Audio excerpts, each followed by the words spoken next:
I've told you that I'm a jerk, you know, whatever you want to call me, grumpy, whatever the case is.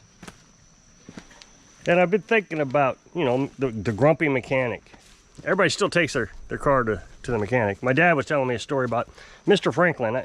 I never met the man, but I knew exactly where his shop was. He was a car mechanic. And apparently, according to Dad, Mr. Franklin was very grumpy. Just set in his ways, and he wasn't going to be told what to do. I like to sit on the back of the truck. The traffic always stares at me like, why are you talking to yourself? So, this was in Hillsboro, Missouri. And, you know, Grandma, Grandpa, Dad, all of them, they lived on this gravel road, and the car was just always filled with dirt. I remember one time when I was a kid, Grandma and Grandpa wanted to take me to a family reunion. And I thought, you know what? I'm going to wash the car simply because I don't want all the other people in the family to think that we're disgusting. So, Mr. Franklin, Dad took the car in to Mr. Franklin to get it serviced. Mr. Franklin says, you're a great customer. I really appreciate you pay on time. You show up to your appointments. But wash your car before you bring it in. Got me thinking about another mechanic I met once, if that's what you want to call him. In 1999, that was a pretty serious car accident. I was a passenger. 2 people in the back.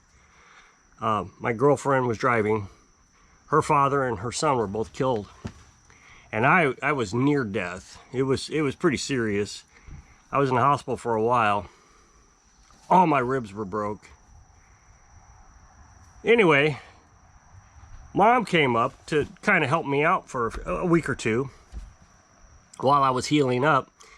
Her and her husband came up, and she wanted to see the car. I probably wanted to see the car too. I don't remember. So we go over there to the mechanic's shop, and he gets mad. Everybody in the world's wanting to see this car. Get out of here! My mom was pretty argumentative.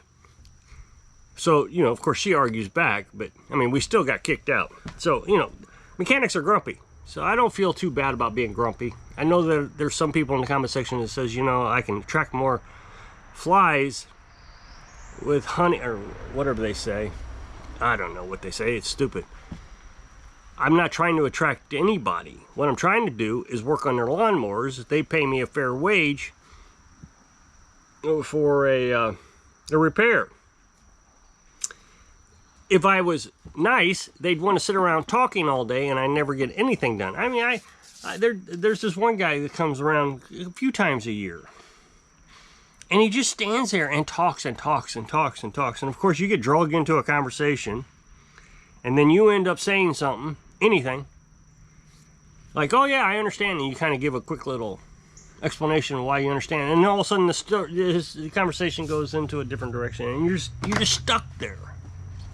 I'm not getting paid for that, so I think most people could appreciate when I tell them, you know, shut up so I can work on your lawnmower. So I guess the point of the story is I don't think that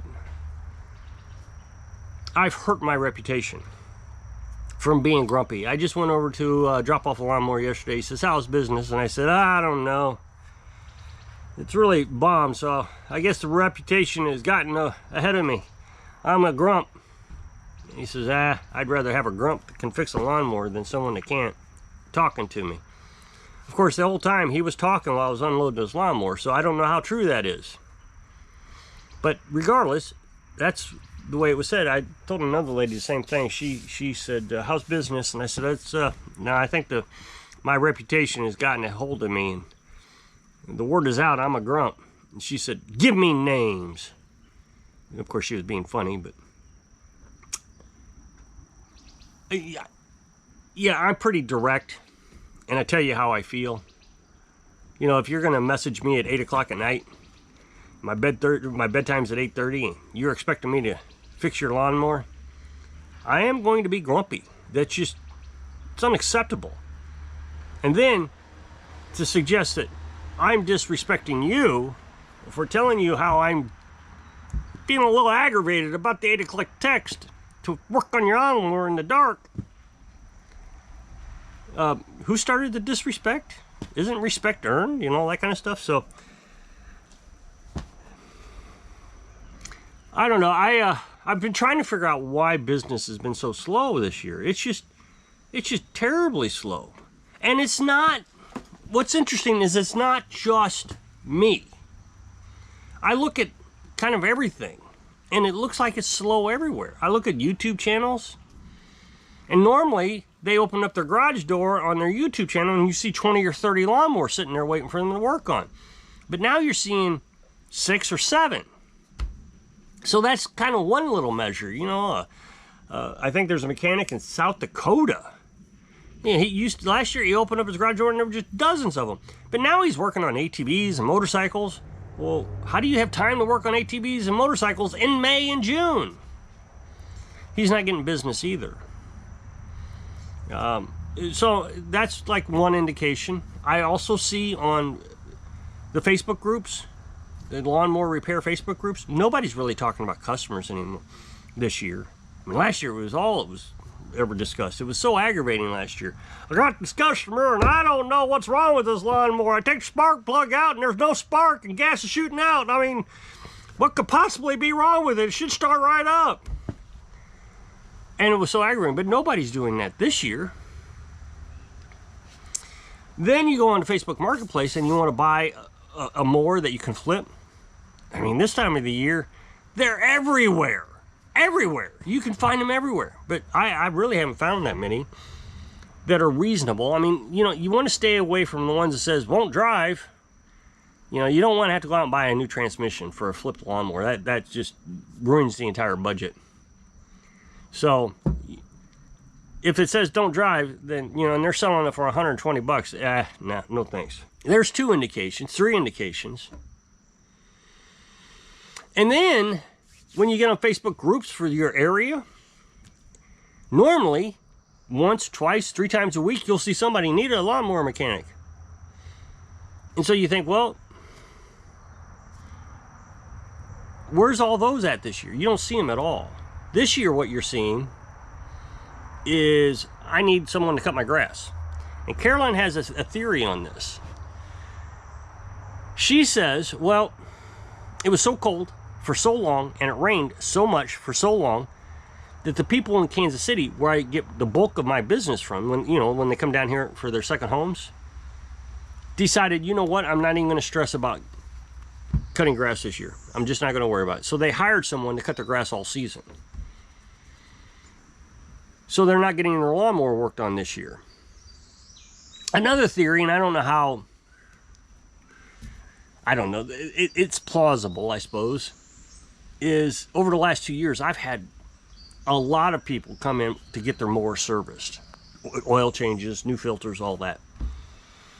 And Carolyn has also suggested that, well, after 2 years, everybody's gotten their mowers serviced. They don't need it serviced this year. And there's some validity to that. The John Deere, I haven't serviced in a few years. You're supposed to service it every 50 hours. And since the last oil change, it's only got 25 hours on it. So I can still go another 25 before I have to worry about it. Now, you're supposed to change the oil every year, but if you run it good and hard on the first startup, and you heat that oil up, all that water and condensation and gas and all that just evaporates out of it. I also started up throughout the winter, so there's not a lot of condensation getting settled into that oil. And the oil still looks pretty clean. The filters look clean. I don't really run it in dusty conditions. Once the grass dries out, I stop mowing. So I can kind of understand, yeah, you get it serviced every now and then. You don't service it every year like you do your car, even though you're supposed to. So there's a lot of reasons, I suppose, why I'm not getting business. But I don't think it's my reputation. Another point is back in January, someone asked, is there anybody around here that can work on a log splitter? And I bet there was 25 replies in the comment section from different people. Yeah, and they would name my name. And, tag me in it. There must have been 25 of them, at least. I went back and looked today. there was only 2 or 3 that said, oh, check out this guy over here in that big city, or I can take a look at it. But everything else was, you know, use me. So my reputation is pretty solid. And I know people are still recommending me. That's the thing. And I know people are trying to get me work. I mean, last year there was this one guy. I worked on his riding mower. Got it running. Serviced it. Did a lot of stuff to it. Well, he was so happy with my work, he called me back to do a weed eater. And they called me back to do a leaf blower. And called me back to do a push mower. All season long he was doing this. Well, this year he doesn't have anything to work on. Everything's been fixed. So that kind of makes sense. So I don't think that my business is dead. It sure has slowed down. It's just not dead. The other thing is I am starting to get more business from the outside areas. You know, people are driving 20 or 30 miles now to come bring their lawnmower. That zero turn down there with bad PTO, he's been here 3 times. And, you know, it's a 30-mile drive one way for him. So that's kind of good. I don't see anything in the reviews saying that I've done anything wrong. I have great reviews across the board, Facebook, Google, all of it. So if there was one person saying, no, he does bad work, then the reviews would reflect it. Even the people that want their money back and demand, you know, stomping their fist and throwing a temper tantrum, they're not giving me bad reviews. You would expect them to. But if I'm giving their money back, what can they really say? I mean, if they give me a bad review, I can just give a screenshot of, okay, you confirmed the receipt of your money being returned. So, there's just no bad reviews. There might be word of mouth. Now, one thing that has changed is the hardware store. Now, the owners are still there.